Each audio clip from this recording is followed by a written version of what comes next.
લોપોલો સુથારી કામ કરતા યુવકને મળી 1.97 કરોડની નોટિસ. પાટણના સમીમાં યુવકને 1.97 કરોડ ટેક્સ ભરવાની નોટિસ પડતા યુવકના માથે આપ ફાટ્યા જેવી પરિસ્થિતિ સર્જાઈ. આવો જાણીએ શું છે આ મામલો. પાટણ જિલ્લાના સમી તાલુકાના દુધખા ગામના સામાન્ય મજૂરી કરતા યુવકને જીએસટી વિભાગની નોટિસ મળી છે. સમી તાલુકાના દુધખા ગામના સુનિલ નામના યુવકને જીએસટી વિભાગની નોટિસ મળતા યુવક અચરજ સાથે તેના માથે આપ તૂટી પડવાની પરિસ્થિતિ સર્જાઈ છે.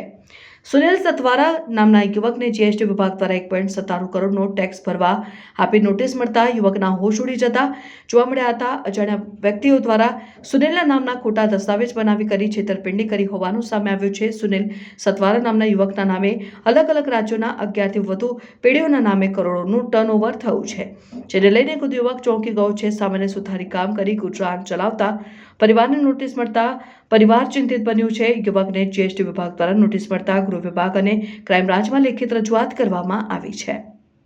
રિપોર્ટર સંજય રાજપૂત સાથે અનિલ રામાનુજ, સત્યમેવ જયતે, લાઈવ ન્યૂઝ.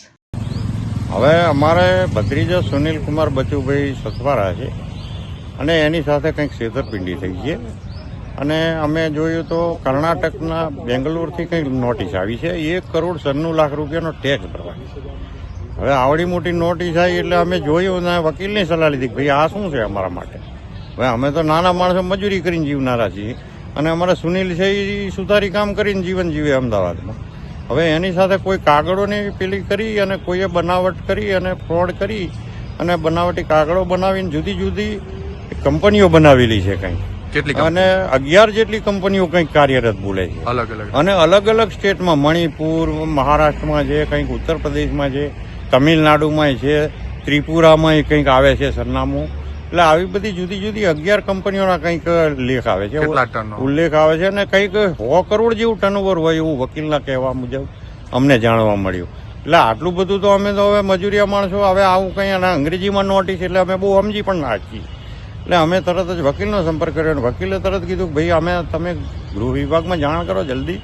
અને આ બધું પછી અમે ગૃહ વિભાગ ગુજરાત સરકારને જાણ કરી અમારા અને સારી રીતે અમને સાંભળ્યા અને કીધું કે આનો ખુલાસો થઈ જશે અને આનું જે તે કંઈ હશે એ પકડાઈ જશે.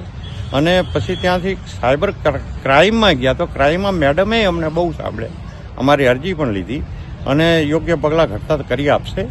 પણ જોકે આવું અમારી સાથે કંઈક અમારા સુનિલ સાથે કંઈક ફ્રોડ થયું છે અને એના બનાવટી કાગળોથી કંઈક દસ્તાવેજી પુરાવા બનાવટી કરી અને કોઈને કોઈ રીતે આ લોકોએ આવું મોટું કૌભાંડ આચરેલું છે અને 100 કરોડ ઉપરનું કંઈક ટર્નઓવર થતું હોય એવું લાગે છે.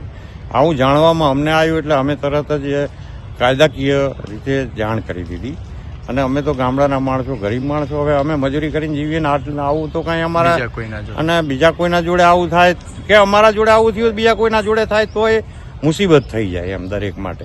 એટલે આવી વસ્તુ અમે તરત જ જાણ કરી દીધી અને આ એકદમ ખૂબ ફ્રોડ છે મોટું અને જે કરવાવાળા છે એમને સત્વરે કોઈને કોઈ રીતે જબે કરી લેવા જોઈએ, નહીતર બીજા કોઈ પણ માણસો પણ આવી રીતે ફસાઈ શકે છે.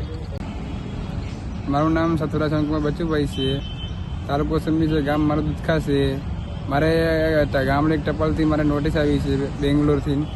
એમાં મેં નોટિસ ખોલી તાણે મારે ઇન્કમ ટેક્સ મારે 1,96,00,000 રૂપિયા મારે ટેક્સ ભરવાનો આવ્યો છે.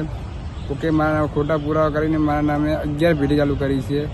જેમ કે કર્ણાટક, તમિલનાડુ, કર્ણાટકને જે 11 પેઢી મારા નામે ચાલુ કરી છે.